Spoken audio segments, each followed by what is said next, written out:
What is virtue? Welcome to Think Like a Philosopher. In this philosophy lesson of the day series, I promise that you will think more clearly, reason better, understand the details as well as the big picture, and get ever closer to the truth of things. This is Think Like a Philosopher. Welcome back to philosophy lesson of the day number 9. What is virtue? And now we turn the page to the book on Socrates, my third book from my Think Like a Philosopher series. Let's get into it. We ended last time with a crisis of knowledge. Even though Athens built the Parthenon on the Acropolis as a center for thinking and learning, and even though Greece entered a golden age of art and philosophy, the debates were truly getting tiresome. Common people thought, if great thinkers can't agree, the rest of us have no chance of figuring out complicated things. The Parthenon, of course, is the temple of Athena, and Acropoli, or Acropolis, in Greek means high city.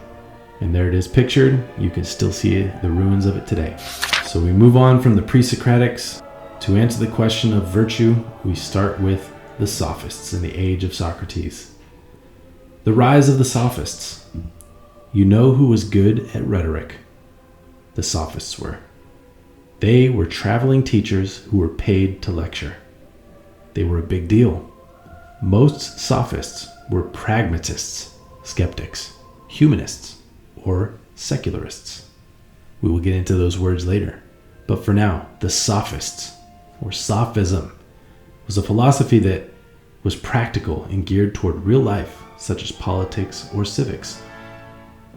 Sophist, the word sophist or sophomore or Sophia, the root word in all that is wisdom. The Sophistes were the wise ones. The Sophists of Sophists. Gorgias and Protagoras were two of the main Sophists. Yes, his name is Gorgias. They didn't seem to care about truth or ultimate questions like so many before them did. They thought that good or right was a matter of preference. The idea that morals are just a preference would come up again in later eras of philosophy, but it started here. Protagoras might have said something like this: man is the measure of all things. Man will decide about truth. Gorgias may have said, who cares if you're right? Or if it's true, it works, doesn't it?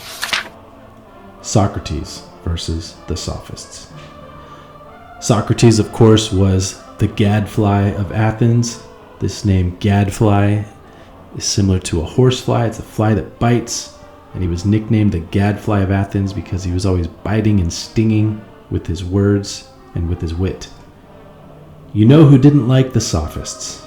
That's right, Socrates didn't. He hated their guts. He ate them for breakfast. He did push-ups with Sophists on his back. This is figurative language, of course.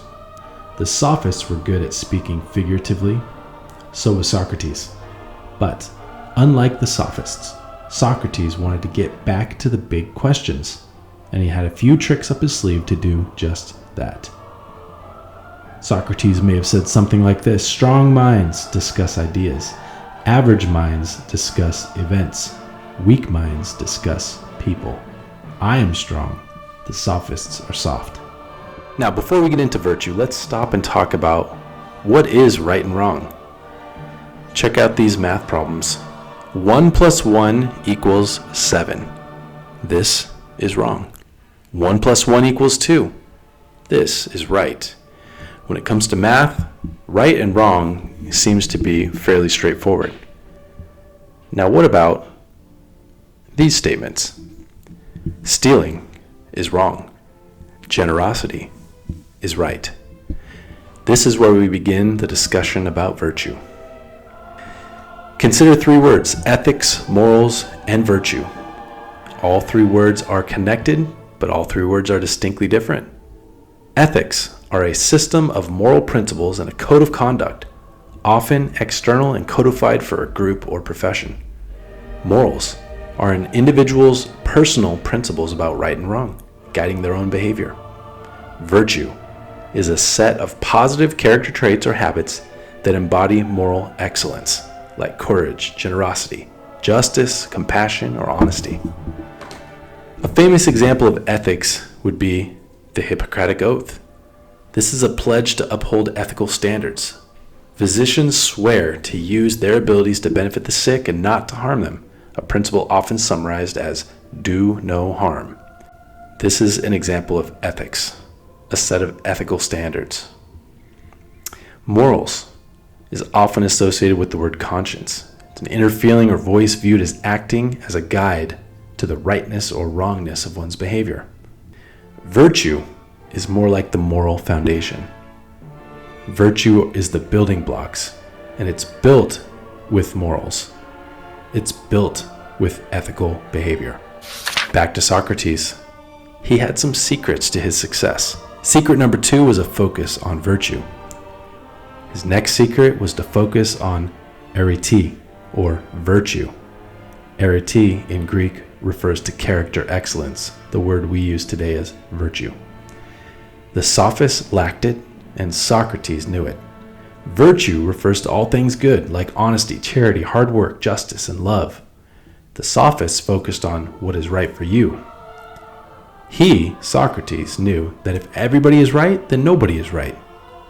Standards for virtue couldn't come from mankind, as Protagoras said. Virtue was bigger than men. It was outside of man. Socrates believed that if truth or virtue was a matter of preference, it would mean the death of truth, virtue, and society. Did you know that we don't have anything written from Socrates? Everything we know of Socrates comes from his most famous pupil, Plato. That's a story for another time. But for now, we have answered the question, what is virtue? For this video, I borrowed from the pages of my book series, Think Like a Philosopher, which goes through the history of Western philosophy from its origins to the present. If you love what you see, check out the links below to find digital and printable copies of any and all of my books on the history of Western philosophy. There is a carefully crafted kids version and an outstanding, honest, older thinkers version for each part of the story. I promise that these books will help you to think more clearly, reason better, and get ever closer to the truth of things. With crystal clear, concise language, Greek and Latin translations, and original illustrations and graphics on each page to help you visualize abstract concepts, you will not be disappointed. Thank you for watching. Don't forget to like and subscribe. It supports the channel and ensures that you don't miss any new videos as they come out. See you next time.